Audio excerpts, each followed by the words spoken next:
I don't know why I like it. I just always have. This is a conscious effort on our part to open the creative envelope, so to speak, in order to entertain you in a more contemporary manner. Even though we call ourselves sports entertainment because of the athleticism involved, the key word in that phrase is entertainment. Vince McMahon has lost his mind.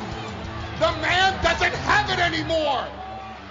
We in the WWF think that you, the audience, are quite frankly tired of having your intelligence insulted. Have you watched the television show lately? We also think that you're tired of the same old simplistic theory of good guys versus bad guys. Therefore, we've embarked upon a far more innovative and contemporary creative campaign that is far more invigorating and extemporaneous than ever before. Because while Doink the Clown had a green hair and a rubber nose, Stone Cold Steve Austin was drinking his first beer in ECW, damn you. Oh, we got attitude. You got nothing, man. As the times have changed, so have we.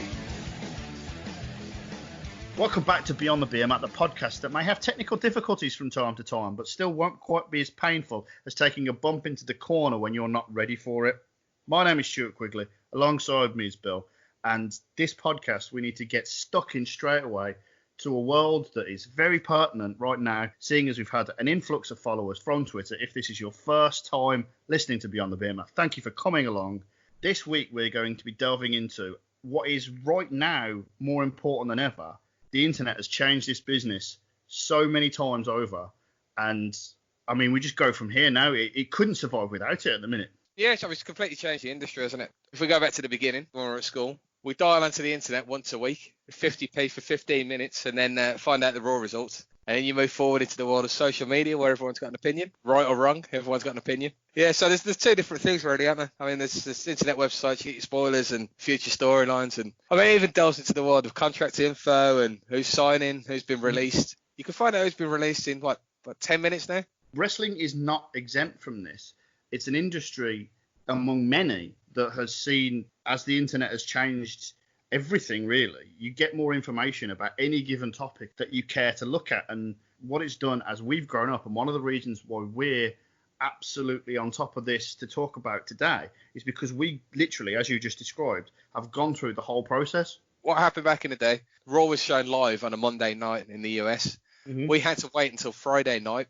Sounds mad, that. It does sound mad, but it was true, wasn't it? And we had to rely on a friend and ask his dad to dial onto the internet Tuesday morning. And we used to go into the school looking forward to the Raw results. It was great. Hey, great times. I've got to say, we actually got to a point where I stopped watching Raw and started watching Nitro because spoilers weren't being given out, because I wanted to avoid them. I think my Friday, I must have driven my parents nuts on a Friday night. So I demanded the TV from 9 o'clock to watch Nitro for an hour, which usually involved the New World Order making a 1 hour speech, and then switched over to Raw for 2 hours. So basically what you're saying is you watched a full 3 hour Raw, except the first hour was like Raw from 2007. Yeah, isn't it funny? It doesn't sound painful doing that, but now it seems a bit painful watching it for 3 hours without fast forwarding through adverts. Some things change, some things do not change. Exactly. Within all this as well, it should be pointed out that this thing in terms of the internet being able to grant you access, early information, and all this, it is the thing that brought me back to wrestling in the sense that when the spoilers were being dished out for Royal Rumble 99 throughout our school. The greatest Royal Rumble of all time, by the way. Okay, I'll contend that in a future podcast.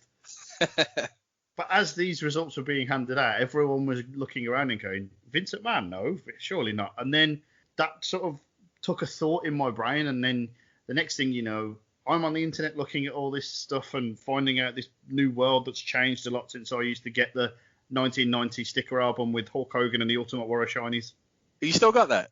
Sadly not. You throw £500 in the bin there. Just by buying the album.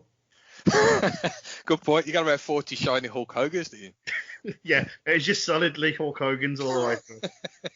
And so, along with many things that the Attitude Era is credited with, the internet sort of meshes along with it perfectly and does this thing where on the storylines, on the TV, what you're watching, the products that you're watching, the lines are blurred. That was a very big idea that I think Eric Bischoff and Vince Russo were obsessed with this idea of the shades of grey in between.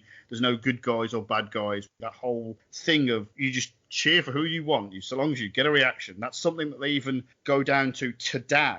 And along with that, the internet giving you information about what's going on behind the scenes as well. Everything that you need to know, all the information that you want, you can get it at the drop of a hat.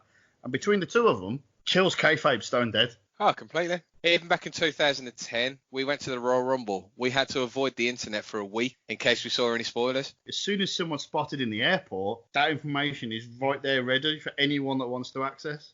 Oh, yeah. Don't get me wrong. I think the internet has evolved wrestling in a great way because it's given us access to companies and wrestlers that we would never have seen.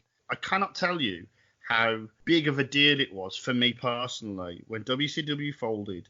And as I said, WWE, WWF at the time was in a, for what I liked, what I enjoyed, the wrestling aspect of it, it was in a bit of a hot streak because you've got all the characters. And then what happens is that you are introduced via this wonderful World Wide Web to, as you said, new companies, new wrestlers. And I started to learn about these guys that had just disappeared from my screen in terms of like, some of the characters from WCW were showing up here and there. And I want to like keep track of this. And then what happens within that, you look at the mid-carders and the guys coming up on those shows, and before you know it, I'm watching a full match. I mean, it took me like 16 fucking days to download it, but I watched AJ Styles versus Paul London from back in 2003 or 4, and that was a fucking great match. And from then on in, when you really enjoy something, like you really enjoy wrestling, you want to see more and more of it, and that was what the internet allowed in those days. Yeah, I mean, if we look back at Ring of Honor, we never really had access to Ring of Honor over here, did we? And you see the likes of AJ Styles and Samoa Joe and whatnot coming through. If they were coming through now, you can see any independent stars coming up through the scene. Pete Dunne's a prime example. Everyone knew who Pete Dunne was before he entered that WWE UK tournament. But if you'd have gone back 10 years, the WWE would have pulled up the talent from around the UK. No one would have known who they are. It was a random tournament, random people. It would have been. I think to your point, I'm not even sure they would be hosting the tournament. I'm not even sure they'd be doing something like that. No, fair point. I think the rise of the independent promotion, and I think Progress Wrestling has had a massive effect on this. They sold 5,000 seats out at Wembley. Now, if you're selling 5,000 seats at Wembley, then a big company suddenly turns around and takes a look. No internet, that wouldn't have happened. Yeah, and it's another avenue as well, not just for promotions, but for people themselves, for wrestlers to get themselves over, because we're seeing more matches, but we've also got more time to spend with them, because if you're a WWF superstar in the early 90s, like what you get, maybe 5 minutes of mic time, whereas now you've got unlimited mic time because you can go and have a show on YouTube or whatever. Yeah, as much as I like the New Day, and I think they're great wrestlers, their game show really got them over with a different audience, and it's kept. How long have they been going there? They've got themselves over, really. How did they get that over? On the internet. Whereas before, the promotion booked the wrestler, the promotion gave a rough guideline of what the wrestler had to do, and now they can go out and do what they want. Fair play to them. From a content standpoint, it's completely a different universe, and I don't say that as a pun, because what I mean is that way back when, and I think this is actually kind of why certain characters struck gold in 1998 or whatever, because catchphrases and getting something over is quite hard actually in the grand scheme of things, but you've got more opportunities to do it. You can throw like 10 catchphrases in like the space of a year, whereas we're looking at you, Dwayne. And this is the thing though, is that like he was good enough to get a catchphrase over in such a short space of time, whereas 90% of the roster weren't. But now, even someone that doesn't have that ability, doesn't have that charisma, they're going to have more opportunities in theory to get something that catches on. Yeah, if you look at the likes of Zack Ryder, he spent, I don't know, 50-something weeks on YouTube, and it was only a 5-minute video. And things like getting yourself over the fence, drawing money with the cartoon. I thought they were brilliant, and he got himself over, didn't he? Again, no YouTube, no Zack Ryder. He was sort of a pioneer, wasn't he? He was the first one to really go out on his own on YouTube and create content, good content as well. It was a bit of fun on the internet, and I wanted to see more on Raw or SmackDown, and then everybody else seemed to follow. Sheamus has got his gym workout, which I think is really good content. I know this is a bit different, but you got Mandy Rose and Sonya Deville doing their donut thing. New Day have got up, down, and, you know, I think he should be recognised for that. He opened that avenue for some of those guys. I think the key point here is that I'll take a really extreme example here. When Steve Austin gets released from WCW and goes down to ECW, he has an opportunity to change his character, to do something different, to showcase something that he's wanted to do, or at least put something out there that no one's seen from him before. Back in the day, you had to change promotions to do that. Now you can do it from the comfort of your own home. Yeah, I mean, if we go back to AEW, I don't think that company would exist if it wasn't for being the elite on YouTube every Monday. They put out a 20-minute video every week, and they grab people's attention with that. And if it wasn't for that, I don't think Tony Khan would have even looked at the guys. No, and what they've managed to do is a sort of evolution of the Zack Ryder thing that you mentioned, by instead of doing it to get one person over in one company, they're getting a group of people over, which became a company. Yeah, no, I completely agree with that. Okay, we've been talking enough so far in a positive sense about everything that we enjoy. What then comes of that, as with everything, is a negative side. And I'm going to say flat out before we carry on, I'm not saying, or I'm not going to say, that opinions in wrestling are bad.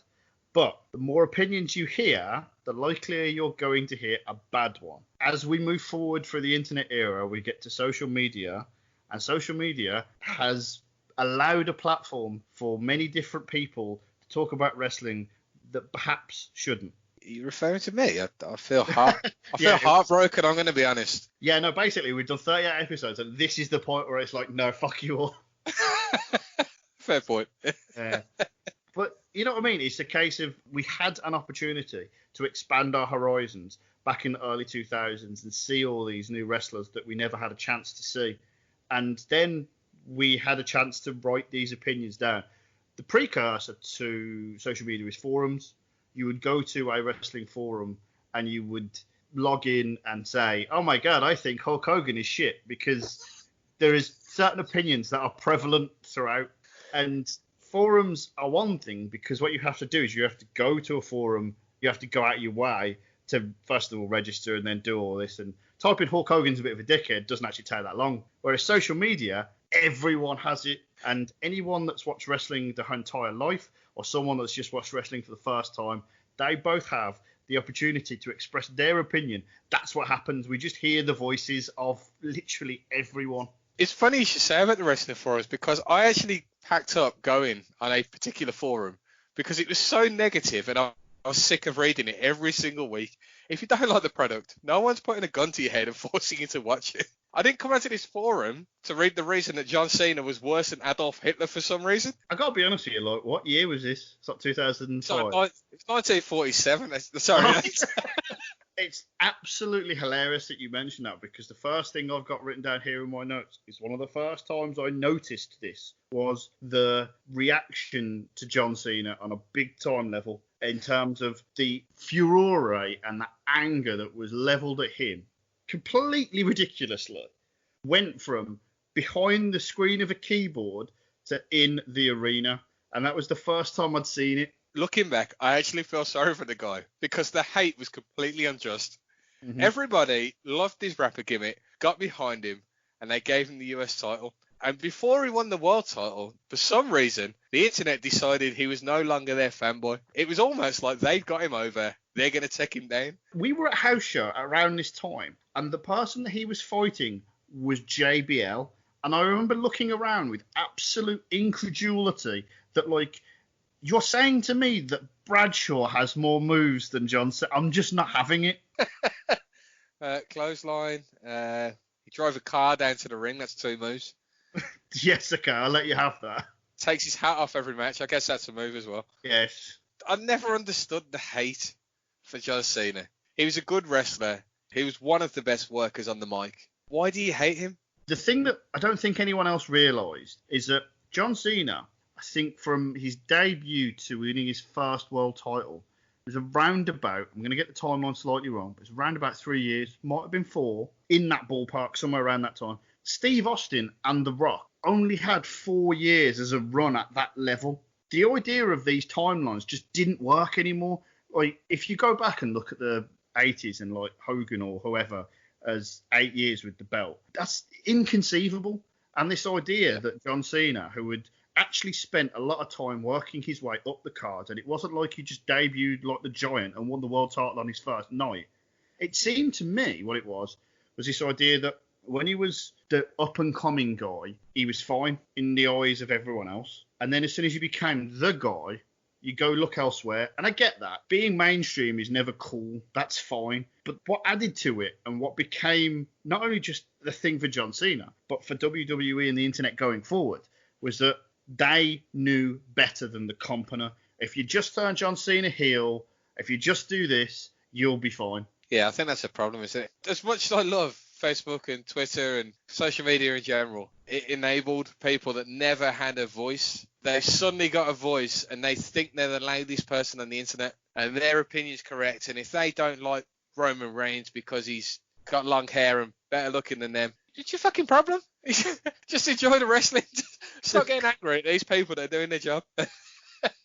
The thing is that it's that twofold, really. The first is, before social media, before the internet, there were general consensus opinions about wrestling. Certain, like, no one got everyone together and went, do you know what, Bret Hart's good at wrestling. Like, no one got everyone together and went, do you know what, Hulk Hogan, bit tiresome these days. It just naturally happened, and then everyone kind of got on board with it. Whereas in the early 2000s, the mid-2000s, when you're sitting there and you're going, do you know what, I'm a bit tired of the John Cena stick, especially when he's like going over everyone as he did do. Like, I defend him, and I was a really big fan of the guy, but he did end up going over everyone. So everyone there goes, okay, yeah, I think that's fair that John Cena is being pushed a bit too hard and a bit down our throats. What's not fair is to then go, I absolutely hate the guy, and then to go, the company will be making X amount of more $1 million if they booked him the way I would book him. Like, no, because the same people moaning would then be cheering when he's a heel, and it would completely, like, fuck up the entire process. Yes, but that would turn him face again, and that's what they really want. That's what I mean when I talk about the idea of the Attitude Era blurring of the lines and social media coming along in the aftermath of that. Completely kills kayfabe to the point of you've got fans, as you've just described, wanting to turn someone heel so they can cheer him. Yeah, I'll give you an example here. I went to a recorded Raw show in Birmingham, and John Cena came out, and everyone boos him as the internet told him to. And he suddenly said, he twisted his heel and went, how about a little heel turn from me and dancing? Everybody cheered. So, hang on a minute. You've been booing this guy and calling him a knob, and now you want to cheer him because he said something smarky. It's that, and I will use the word, but borderline obsession of, it's not that I'm right, it's that I will only listen to opinions that validate that, and that's the truth. And the thing is that I think we're at a point now where we've gone so far with not only just social media in terms of its evolution, we've gone so far with WWE and specifically Vince McMahon and his relationship with that, to the point where, do you think they actually cater to those smart fans and social media these days or not?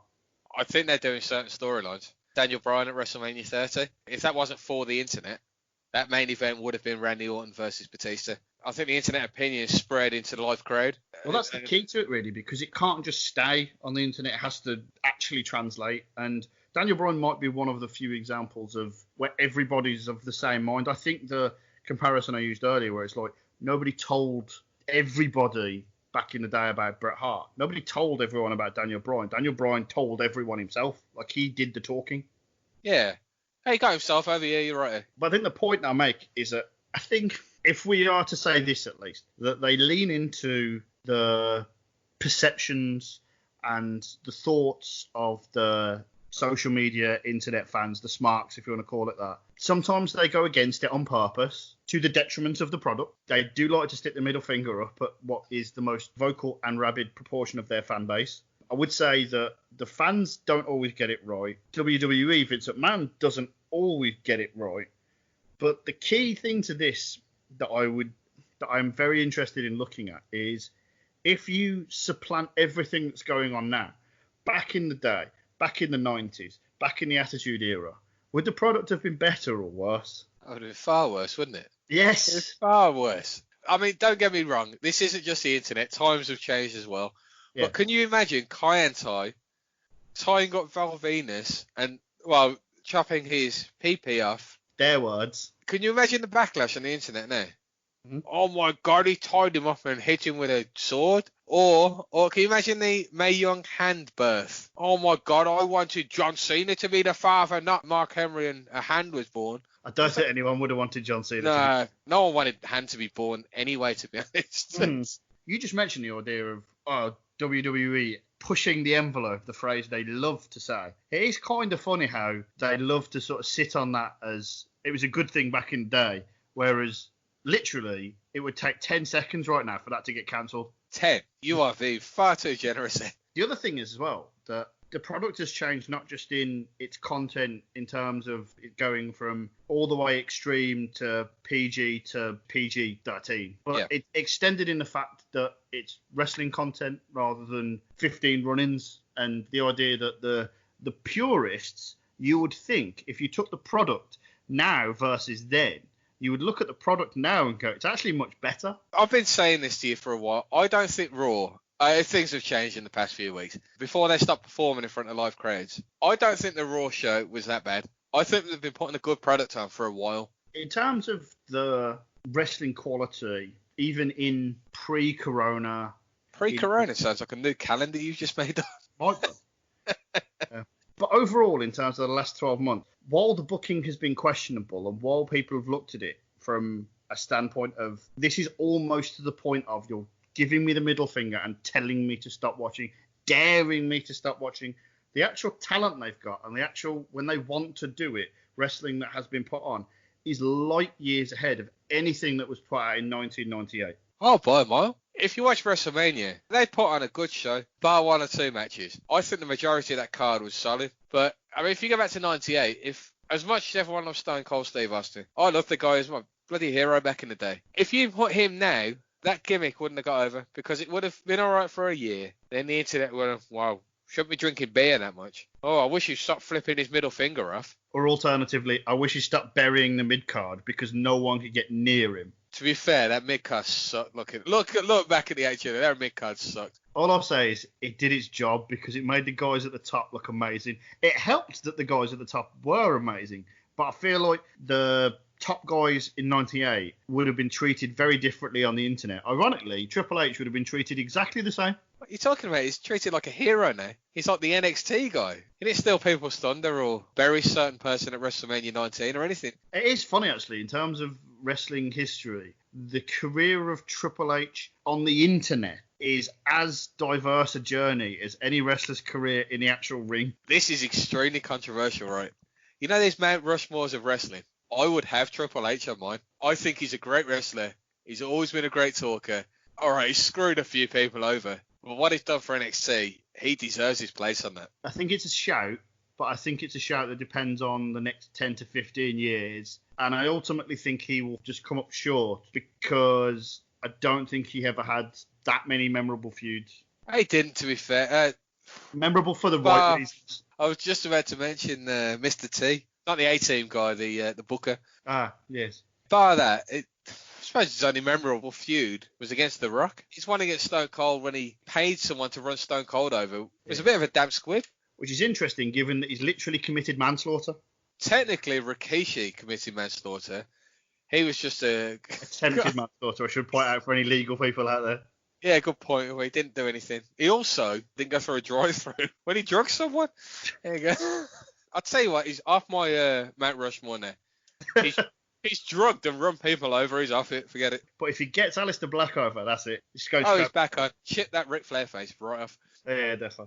But it is an interesting point because when I said what will happen in the next 15 years will determine Triple H's legacy, Triple H is intertwined with this because of the fact that he will have watched and seen everything that's gone on in the last 20 years as the Daniel Bryan thing evolved, as Zack Ryder thing evolved, every single aspect, AEW. So he's got all that in the bank, and then he'll learn and he'll say, okay, we're going to do this. And it's interesting that his response as the guy that runs NXT to all this is a very old school one. It's interesting that his attitude to booking and storylines and how you run a promotion in the later 2010s and moving forward in the 2020s is almost like the 80s.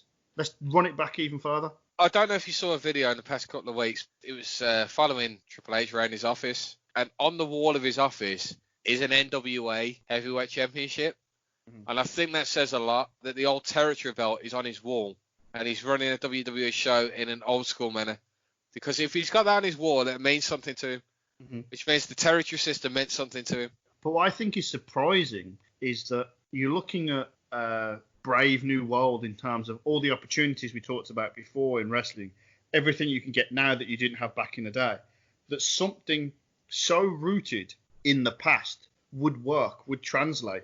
You could argue I'm oversimplifying it in the sense that what you need is good characters, well booked, will get over regardless.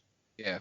But at the same time, it makes me laugh to a certain degree that the people that are clamoring for innovation and have so-called seen everything and they want something new actually just want something old. Don't get me wrong, NXT generally appeals to us, Mark. If what you're looking for is die-hard wrestling fans, then appeal to die-hard wrestling fans. And that's what they're after. Whereas Raw and SmackDown are trying to appeal to a larger audience.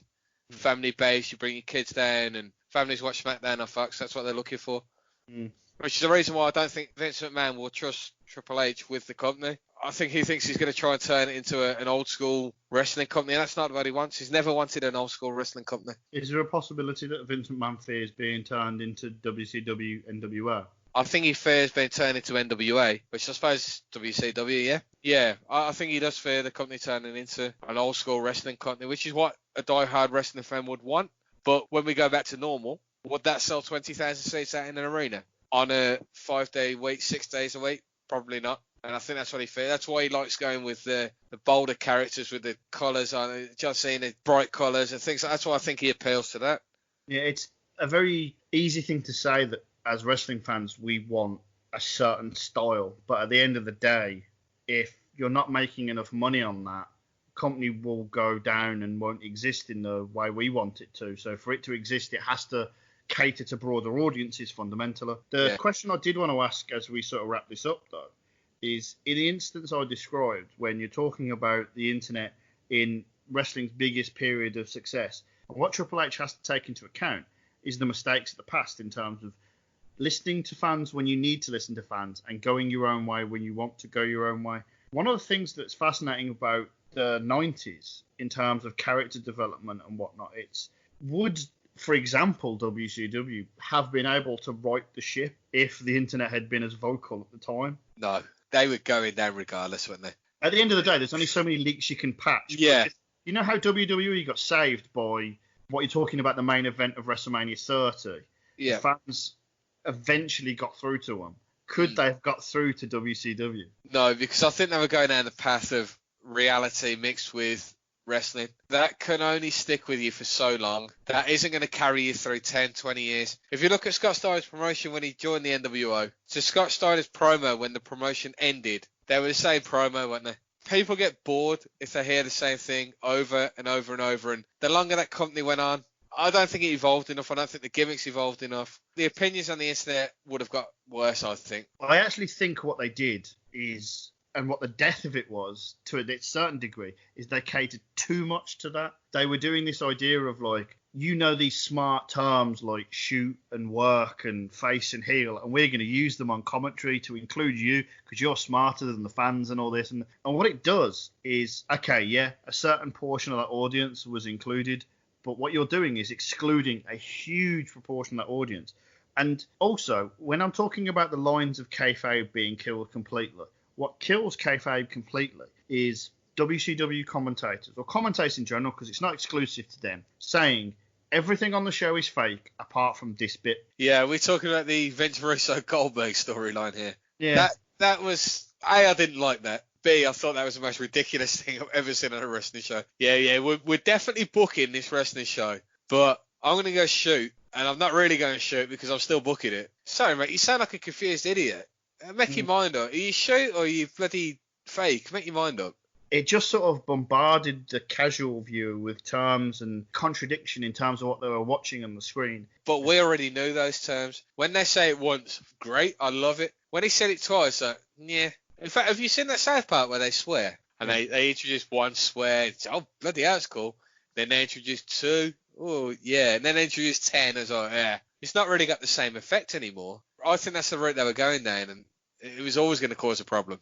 We talk about how the internet has influenced and everything it's changed in terms of how fans access and respond to wrestling. And also the frustration that we sometimes get when storylines don't necessarily go not just the way we want them to, because that's a dangerous way of thinking. When storylines don't go the way they appear to naturally end up, like they take a massive fork in the road purely on the basis of, oh, well, people can guess where this is going, so fuck them. Like, there should be some sort of balance involved in that. And I think, like, in terms of where wrestling goes in the future, we know, as we've already said, the talent is there in terms of in the ring. And I think my point is that I would like the powers that be, and I use that term definitely, in the WWE to maybe when the audience, both online and in the arena, when they find something, when we see something, when we react to something, like, instead of going, that's not the reaction I want, just follow that reaction and see where it goes. Because in a world now where we don't have the crowd to pick up on everything that's going on behind the keyboard, when we do have this idea of the only reactions we can get on Raw, SmackDown, WrestleMania, any pay-per-view, are the ones you're going to find online, then maybe we'll all be a bit more understanding in the interim. I don't know. I can assure you what, mate. Yeah. I can assure you Roman Reigns will be back soon, and he'll be booed in about 3 weeks afterwards. Good times. Good times, mate. You start at one place and then you end up at the exact same place. That's always the recipe for success. Exactly. And my opinion is more valid than yours. Well, on this podcast, all opinions are valid. And on that note, we're going to have to bring it to a close then. So, as I said at the top of the podcast, if you're listening to this for the first time and you are new to our Twitter, go and follow us on Facebook. Go and follow us on Instagram, /The Beermat on both of those. Thank you for listening. We'll catch you again very, very soon.